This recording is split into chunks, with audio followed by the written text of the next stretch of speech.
looking here at the NFL draft, we're going to keep it a little bit evergreen on today's show when we look through it, but prospect evaluation, when you look at some of the key traits for prioritizing in the running back position, what are some of those key areas that you're looking into? Yeah, I think so. Like the first thing that I really look for, is just explosiveness, athleticism overall, just explosiveness, suddenness, agility, the ability to change direction quickly and avoid tackles, obviously.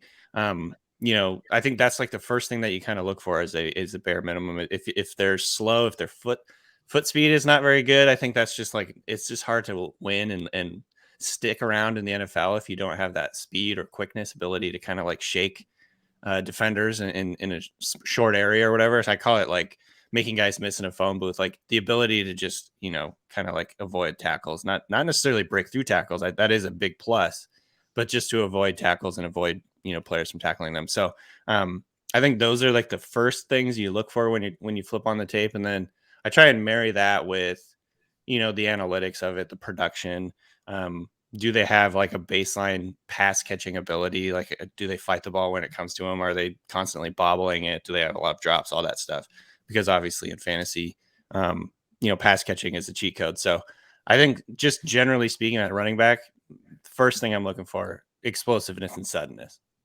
And then obviously we get to the part where we evaluate the prospects coming in, and we don't know landing spots. We're looking at a lot of things, but let's say we're not looking at just the prospects coming in, or maybe you want to do it with the prospects, but are there specific types of running backs you prefer then for your fantasy roster? So myself and Shawn, we like, if we can get those 3 down guys, that's obviously the dream, but right. Shawn's known obviously for 0 RB, which we try to get quite a bit of a pass catching element will be involved in that, particularly in PPR leagues. Is there a specific type of running back that you prefer in fantasy?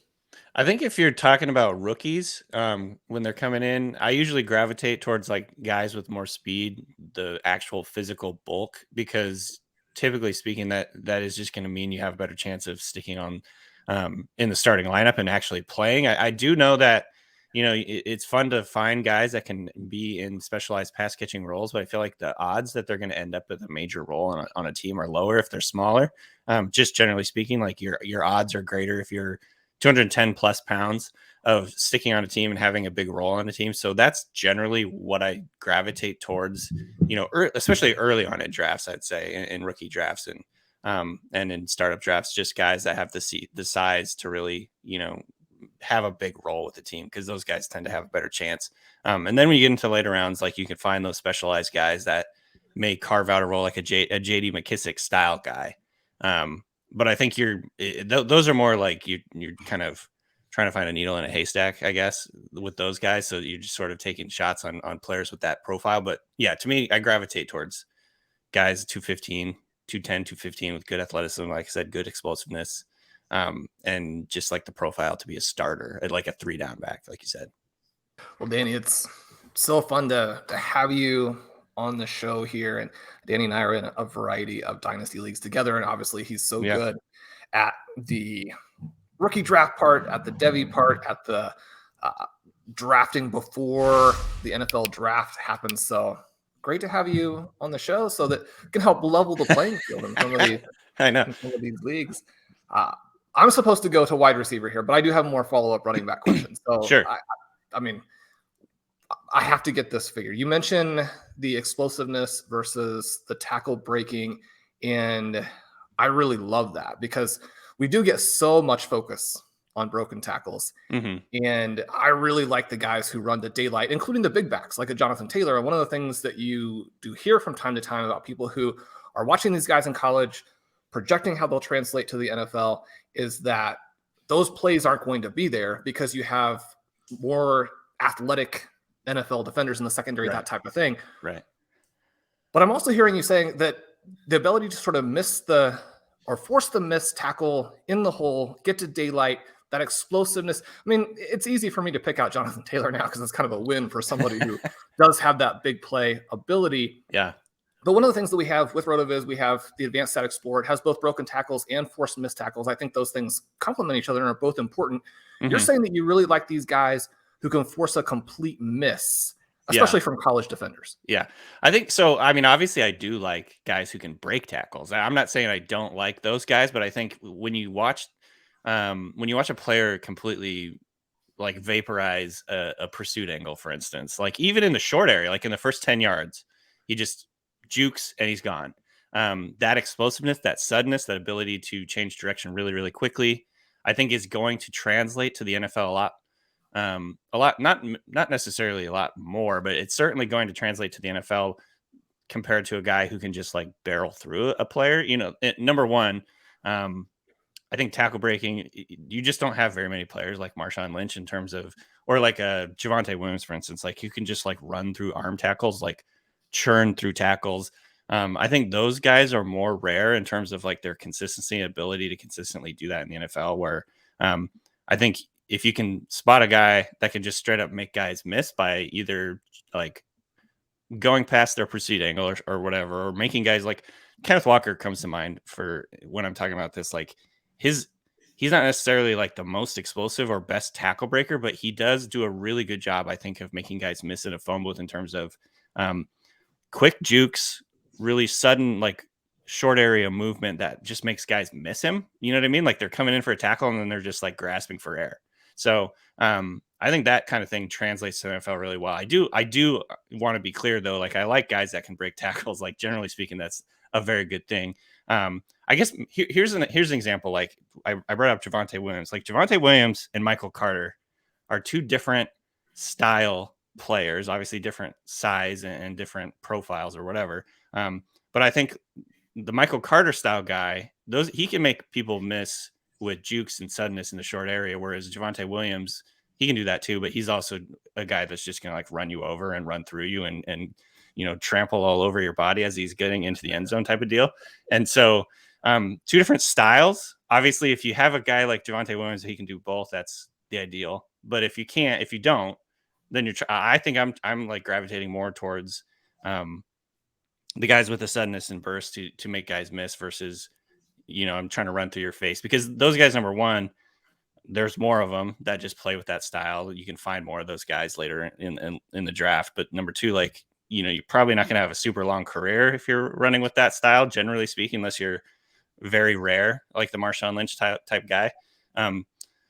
So I don't know. I haven't really like completely tested out this theory, but that's just kind of like where my mind space is right now in terms of like what I'm looking for. So, I would admit that I haven't like actually tested it out and seen if it actually works, but that's just kind of like where my mindset is. I love that. And sort of dying to ask more Kenneth Walker questions, but he is going to factor into show 2. So people will have to come back for that one, the player specific episode. Take us to wide receiver. What are you looking for in wide receiver? What are some of the traits that stand out to you as being important to translate? Yeah. So not completely different. I think quick feet, suddenness are the first couple of things you sort of look for on tape, the ability to change direction quickly. Again, it's like getting off the line of scrimmage, the ability to separate when you're at like the top of your route stem. A good example of this, I would say, is like a Justin Jefferson type guy. I really love Justin Jefferson when he was coming out of LSU, because he has the body control and foot quickness and ability to like change direction really quickly. He's almost like doing basketball moves. I compared him, like he has like a Euro step style move where he's like bounding in different directions to kind of like shake coverage. That kind of ability to create separation either early in your route or late in your route, I think are kind of the first things I look for. And so, again, it's similar, I guess, in the running back evaluation, but there's different styles. But like the quick feet, suddenness, the ability to control your body as you're going up in the air and you're twisting and contorting to try and catch the ball. And then obviously having at least what looks like natural ability to catch the football. I know that you can kind of coach guys to catch better, and not all the best receivers in the NFL are necessarily like elite ball catchers, like DK Metcalf comes to mind. But just the ability to like control your body to turn and catch the ball. And then secondary to that, I would say like nowadays, especially the ability to run after the catch is something that I kind of look for, especially when you're talking about fantasy, just because so many teams now are designing up ways to get guys in space so they can run after the catch. And so sort of a natural athleticism in the open field certainly helps a lot. I think that's sort of, if you're talking about this rookie class, the two guys that are going to get debated endlessly are Garrett Wilson and Chris Olave. Like Garrett Wilson has, in my mind, good yard after the catch ability, Chris Olave, not so much, if that makes any sense. Like his play strength is not what you really want. Whereas Garrett Wilson actually reminds me a little bit of Kadarius Toney and his suddenness, his ability to shake guys and create after the catch. He's also pretty, small and slight like Olave, but I think that's what separates Wilson for me over Olave, who is smooth and very explosive down the field, but maybe doesn't have that like creating yards after the catch type profile. We mentioned this yards after the catch. Obviously, everybody wants the next AJ Brown. If you can get somebody who, also has that before catch and touchdown type of ability, everybody wants the next Deebo Samuel. I mean, he was just extraordinary last season and so good that now he may be more of a running back in some ways. Yeah. Talk to us a little bit about some of the other maybe controversial elements within fantasy and within sort of draft projection, where we had JJ on the show. He was obviously awesome, a lot of fun. He mentioned that weight doesn't factor into his prospect model, but it does factor into kind of what he's looking at for receivers, because he feels like the big guys are less likely to be pigeonholed into a role at the NFL level that is lower upside for fantasy. We have the slot receivers, we have the possession receivers, we have the vertical receivers, and then we have the all-around guys. I mean, we all want the superstar, but are there specific things that you're looking for or specific things that you definitely don't want at the price that people tend to pay for them in fantasy? So that's a really good question, because I did jot down BMI, but it's like down the list for me. And it's not necessarily like the most important thing. I think everything else considered, if everything else is equal, I should say, like, then maybe you take the guy who's like, quote unquote, thick, because it's just probably makes sense to do that. Long term, he's probably going to last longer than if in the NFL, avoid more injuries, is going to have a better chance to body up receiver or cornerbacks down the field, get off the line of scrimmage, all that stuff. Like BMI does matter. And I think it's something to consider. I don't know if it's like the most important thing, especially with the direction the NFL is going these days. You can have Marquise Brown type guys because he can line up off the line of scrimmage if you want. There's just not as big of hits in the middle of the field anymore. They just don't. They've sort of legislated that out of the NFL at this point. So I think you can have more guys that have low BMI. The skinny guys in this class in particular is a bunch of low BMI guys. So I think it's going to be an interesting litmus test going forward. But it's not the first thing I would use. And I have. And I think the results of like my drafts in the past, like I've got a lot of Marquise Brown.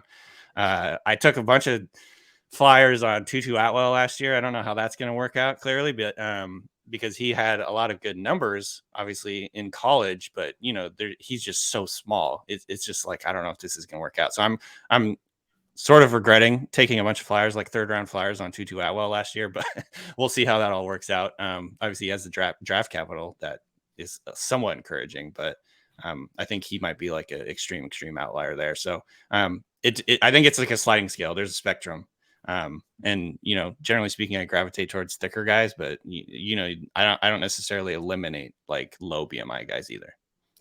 Shawn mentioned earlier as well that you're in a number of dynasty leagues together. I know a lot of questions that I'm getting, direct messages and that, and some emails and for the show recently is around leagues that have their rookie drafts pre the NFL rookie draft. Yeah. What are some of the considerations? Shawn did hint at trying to level the playing field. So I'm asking this question on Shawn's behalf. So what are some of the ways that dynasty managers should be kind of trying to approach those sort of leagues? So in the pre-draft ones, they can be very hit or miss. Like I would say I've gotten lucky in a few of the leagues I'm in with Shawn, but then there's also a couple of leagues last year where I was like taking Tylan Wallace and, a couple other guys that just really didn't work out, or at least haven't worked out yet. I think Wallace ended up in the fourth round. But generally speaking, what I'm trying to do, and I think what I'm decent at, is predicting draft capital. So obviously you do your evaluation, you figure out which guys you like, you look at all the analytics, like the pre-draft analytics, and then you try and guess draft capital. And I think where I've had a little bit of an edge on the pre-draft rookie drafts is identifying which guys are going to be like first rounders, second rounders, and kind of like trying to like take a stab at those guys. Like Brandon Ayuk, I think, is an example in the past where I think Dynasty Twitter was a little bit down on him because he was I believe he was a senior coming out, or at least he'd been in college a little bit longer. He's a JUCO guy. I think analytically it wasn't as strong of a prospect, but from what everything I was seeing is like he's going to be a first round pick. The NFL loves this guy. And so I think finding the disconnect between, and I think Kadarius Toney is another example, actually, the disconnect between, I think what the dynasty community is looking for, which is, early breakout, thanks to Shawn in a large part, early breakout guys, and guys who are coming out of out of college early. I think those are really good rules to live by. I'm not like saying that's bad, but like where you can kind of find an edge is, I think identifying guys that maybe the NFL is a little bit higher on than dynasty. And I think, that's also going to have, there's going to be it's a minefield there too, because of course the NFL is not right about everything. But like when you have guys that are first round picks, generally they have much longer leash and in the NFL, and they're going to get a longer chance to produce. And so far, I think Ayuk has been good. Obviously, we had the hiccup at the beginning of last year where he was in the doghouse. It sounds like he's out of that, and I think his trajectory is strong now again. And then with Kadarius Toney, like he's looked really good in the very limited amount of time he's been playing. And with both of those guys, I think the key here is they both had, I think, extenuating circumstances enough where you can kind of explain away why they didn't come out early or why they didn't produce early in their careers, if that makes sense. And I think those are the types of players I'm sort of looking for. I'm not like taking them early in drafts, but I think that's where you can kind of find like value in like the second round, is like looking for those types of guys where, and the other thing I was going to actually mention too is, speaking of, like dynasty Twitter and dynasty community is very much a hive mind in a lot of ways. And what I'd try and look for, at least to identify some guys that maybe shouldn't have fallen quite as far as they are in drafts, is players that are really high on people's boards and really people are really excited about before all the pre-draft stuff, like the combine, the Senior Bowl, all that stuff, and then have fallen really precipitously throughout that process. Like I'm scooping those guys up because like the reason people liked them before is because their tape is really good and they're good players, right? But then like they ran a slow 40 or whatever, and people are like, I can't take him in the second round, and so I'm scooping these guys up in the third, and hoping that they turn out that way. So those are some of my strategies. Again, I'm not doing that every time, but I think in the pre-draft rookie drafts, those are some of the ways I think you can kind of find a little bit of an edge is try not to like fall too much into like the groupthink stuff. Did you enjoy that clip? Make sure you hit that subscribe button to get more content from RotoViz. And of course, you can check out full-length podcasts at rotoviz.com/podcast. Available on all podcast platforms. Check out our wide range of content. Once again, rotoviz.com/podcast.